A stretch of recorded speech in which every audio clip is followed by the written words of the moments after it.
CMR shopping mall మన BHEL circle లో మార్చి 20న energetic star Ram Pothineni గారిచే గొప్ప ప్రారంభం. మొట్టమొదటి కాంగ్రెస్ ప్లీనరీ పిఠాపురంలో జరిగింది. అలాగే చిన్న రాష్ట్రాలు విడిపోవాలన్న ఆలోచన కూడా మనకి కాకినాడలోనే మొదలైంది. సో కాకినాడ చాలా కీలకమైంది అన్ని మార్పులకి. మీ అందరూ విభిన్నమైన కులాల నుంచి వచ్చారు. నేను ఒక్క కులానికి పరిమితం అయిపోయే వ్యక్తిని కాదు. నా కులానికి నేను సంపూర్ణంగా గౌరవిస్తాను. అన్ని కులాలకి ఎంత గౌరవిస్తానో నా కులానికి కూడా అంతే గౌరవిస్తాను. కానీ కులం కోసం మిగతా కులాలతో గొడవ పెట్టేసి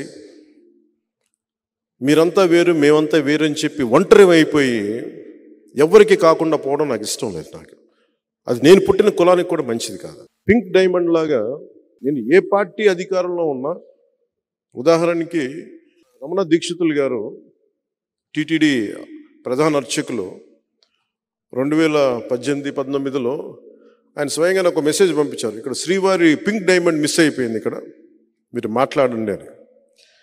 సో ఆ సమయంలో ఆయన టీడీపీని బాగా తిట్టిపోశారు, మీరు తప్పులు చేశారు అది ఇది. అదే గొంతుక మళ్ళీ వైసీపీగా రాగానే అడగటం మానేశారు. నేను పింక్ డైమండ్ ఆ రోజున మిస్ అయితే ఈ రోజు కూడా మిస్ అయింది, దాని గురించి మాట్లాడండి అని. ఇది ఎందుకు చెప్తున్నానంటే, మీరు కాపు రిజర్వేషన్లు తీసుకోండి, ఏ సమస్యను తీసుకోండి, టీడీపీ ఉన్నప్పుడు ఒకలాగా, టీడీపీ కాకుండా వైసీపీ వస్తే ఒకలాగా మాట్లాడకూడదు. ప్రతి పాలసీ మీద చాలా స్పష్టమైన అవగాహన నుండి మాట్లాడాలి. ఇది కుదురుతుంది, ఇది కుదరదు, లేదా ప్రయత్నం చేస్తాం. ప్రయత్నం చేస్తే ఫెయిల్ అయితే కనీసం బాధ్యత, అకౌంటబిలిటీ నేను ఈ పరిస్థితుల్లో నేను చేయలేకపోయాను. నేను ఎప్పుడు కూడా ఒక సమస్యని లేవనెత్తితే, ఇంక్లూడింగ్ స్టీల్ ప్లాంట్తో సహా, స్ట్రైట్ అవే నేను అమిత్ షా గారి దగ్గరికి వెళ్ళి చెప్పాను, ఇది మాకు చాలా భావోద్వేగాలతో కూడింది, త్యాగాలు చేసి వచ్చింది, అందుకని ఇది మేము కాపాడుకోవాలి అంటే, ఆ రోజు ఆ మాట విన్నారా లేదా నాకు నిజంగా తెలియలా. చేస్తారేమో చెయ్యరా నాకు తెలియదు, కానీ అట్లీస్ట్ ఈ రోజు వరకు నేను ఆపగలిగాను.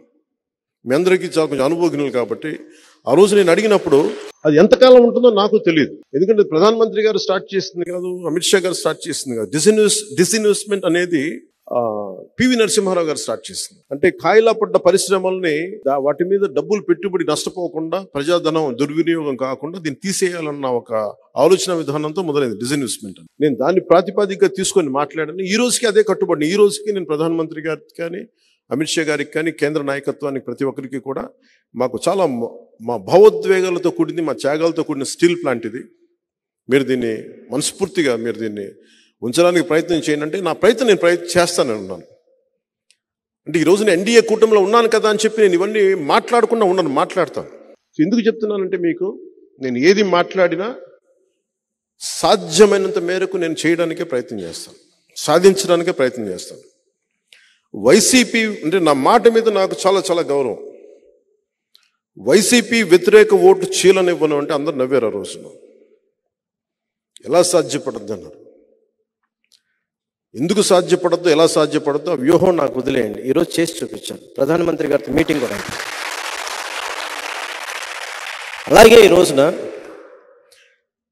మన పిఠాపురంని మోడల్ నియోజకవర్గంగా చేసి పెడతాను.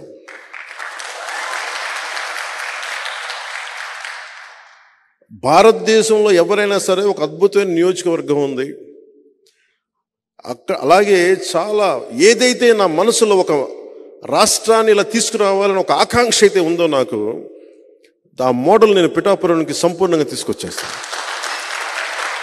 అలాగే ఆ అభిమాన బలాన్ని అంతా నేను తీసుకొచ్చి పిఠాపురంలో కూర్చోబెట్టేస్తాను. ఇప్పుడు జాబ్ మేళా, జాబ్ క్యాలెండర్స్ ఒకసారి ప్రభుత్వాలు కూడా అవసరం లేదు. నేను కూర్చోబెట్టి నా పోనీ వారికి తగ్గ స్కిల్స్ లేవు, మాకు స్కిల్ డెవలప్మెంట్ కావాలంటే నేను ఒక 5 నెలలు నేను నా ట్రస్ట్ తరపున నేను డెవలప్ చేస్తున్నాను స్కిల్ డెవలప్మెంట్ సెంటర్. నేను ప్రభుత్వం నిధులకు కూడా నేను ఆలోచించను. నేను ఏమంటుందని మొత్తం భూగోళం అంతా కదిలించినా సరే డబ్బు పట్టుకొచ్చి డెవలప్ చేస్తాను. పిఠాపురంలో రైతుని కన్నీరు పెట్టనేవును.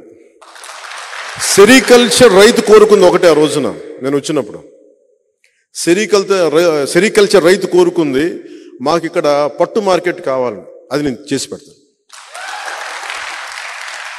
ప్రత్యేకించి దృష్టి పెడతాను. ఉప్పాడ చీరలు కానీ, ఉప్పాడ చీరకి ఏదైతే ప్రపంచ ప్రసిద్ధి ఉందో దానికి ప్రత్యేకమైన మార్కెటింగ్ సదుపాయాలు నేను తీసుకొస్తాను.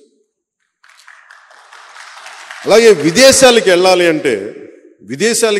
అంటే మనం ఎంతమంది అడిగారంటే నన్ను ఈ మధ్యన మీ పేర్లుంటే ఇవ్వండి సార్, మేము విదేశాలు తీసుకెళ్తాం. నా అభిమానులు ఎక్కడి నుంచి, ఎన్ఆర్ఐ రకరకాల దేశాల నుంచి, మీరు పేర్లు ఇవ్వండి సార్, మేము తీసుకెళ్తాం, పేర్లు ఇవ్వండి సార్ తీసుకెళ్తాం అంటే నేను ఒకటే కోరుకున్నా, నేను ఎమ్మెల్యేగా గెలిచి బయట నియోజకవర్గానికి ముందు నా బాధ్యత అవి చేసి పెడతాను, తర్వాత అన్ని నియోజకవర్గాలను చేసి పెడతాను.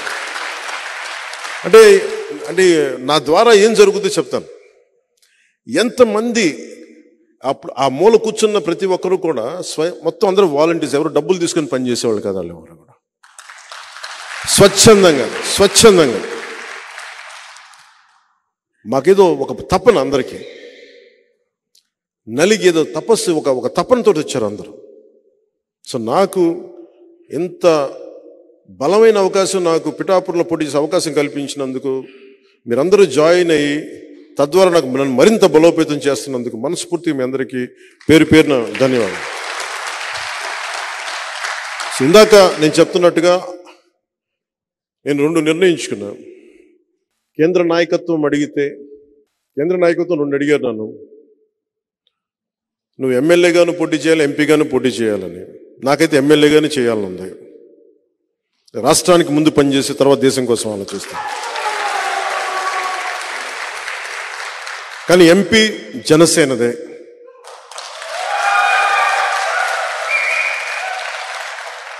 ఉదయ్ నా కోసం ఇంత త్యాగం చేశాడు కాబట్టి ఉదయ్ని ఎంపీ క్యాండిడేట్గా పంపిస్తాను.